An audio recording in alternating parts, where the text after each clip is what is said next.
ফেব্রুয়ারিতে নির্বাচন, আমরা ফেব্রুয়ারিতে চলে যাব। এখন রাজনৈতিক দল তো বিভিন্ন উদ্দেশ্যে বিভিন্ন কথা বলে। ট্র্যাডিশনালি যে সমস্ত রাজনৈতিক কথাবার্তা হতো, এখনো ঠিক ওই রকম ভাবেই কথাবার্তা হতো। প্রকল্প, তারপর বার্ষিক উন্নয়ন কর্মসূচি, তারপর প্রকল্প প্রণয়ন, কিভাবে অপচয় দুর্নীতি কমানো যায়, এগুলো নিয়ে কথা হয়েছে।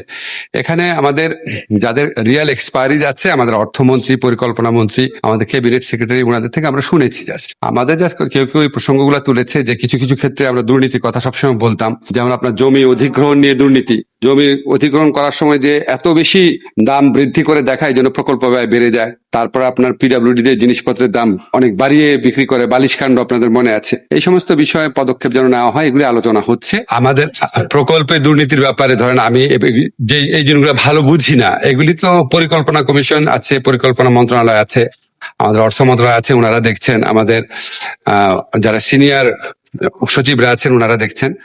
আমাদের যেটা করার কথা, যে দুর্নীতি দমন কমিশন সংক্রান্ত যে আমাদের কমিশন ছিল, সংস্কার কমিশন ছিল, এই কমিশন যে প্রস্তাবগুলা দিয়েছিল, এই প্রস্তাবগুলার আলোকে আমরা খুব দ্রুত এই দুর্নীতি কমিশনের প্রস্তাব অনুযায়ী খুব দ্রুত আইনগত পরিবর্তনগুলো করব। আপনাদের একটা শুধু অগ্রগতি জানাতে পারি যে আমাদের এই আইনগুলোর কাজ, সংস্কারমূলক কাজ দ্রুততর করার জন্য আমরা যে ব্যারিস্টার ডক্টর কামাল হোসেন ফার্মের যে পার্টনার, উনি একদম বিনা বেতনে অবৈতনিক ভাবে আমাদের এখানে সার্বক্ষণিক একজন কনসালটেন্ট হিসাবে কাজ করছেন, আজকে থেকে শুরু করেছেন। আমাদের দুর্নীতি দমন কমিশনের আইন, এগুলি ধরেন আমাদের ইচ্ছা আছে দুর্নীতি দমন কমিশন সংক্রান্ত আইন, বিচার বিভাগীয় সংস্কার কমিশনের আইন, নির্বাচন কমিশন সংস্কার কমিশন আইন, এগুলির মধ্যে যেগুলি আমাদের মন্ত্রণালয়ের পক্ষ থেকে করার কথা আর কি, আমার ধারণা আগামী 1-2 মাসের মধ্যে সব শেষ হয়ে যাবে। নির্বাচন অনুষ্ঠানের দায়িত্ব হচ্ছে সরকারের, নির্বাচন অনুষ্ঠানের দায়িত্ব দলের না।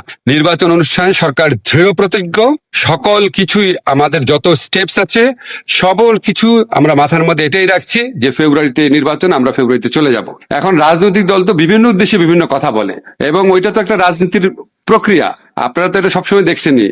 এখন বাংলাদেশে যারা ট্র্যাডিশনালি যে সমস্ত রাজনৈতিক কথাবার্তা হতো, এখনো ঠিক ওই রকম ভাবেই কথাবার্তা হচ্ছে। কথাবার্তা খুব বেশি গুণগত পরিবর্তন হয় নাই। ফলে নির্বাচনের সময় নিয়ে কে কি বললো না বললো, এটা আপনার রাজনৈতিক প্রক্রিয়ার অংশ হিসেবে দেখবেন। আমাদের সরকারের পক্ষ থেকে আমরা দৃঢ় প্রতিজ্ঞ আছি। আমাদের স্যার একজন সর্বজন স্বীকৃত, একজন বিশ্ব পর্যায়ে নন্দিত মানুষ, উনি নিজে ঘোষণা করেছেন, এবং ওনার এই ঘোষণার থেকে আমাদের পিছিয়ে আসার বিন্দুমাত্র মানে চিন্তা নাই।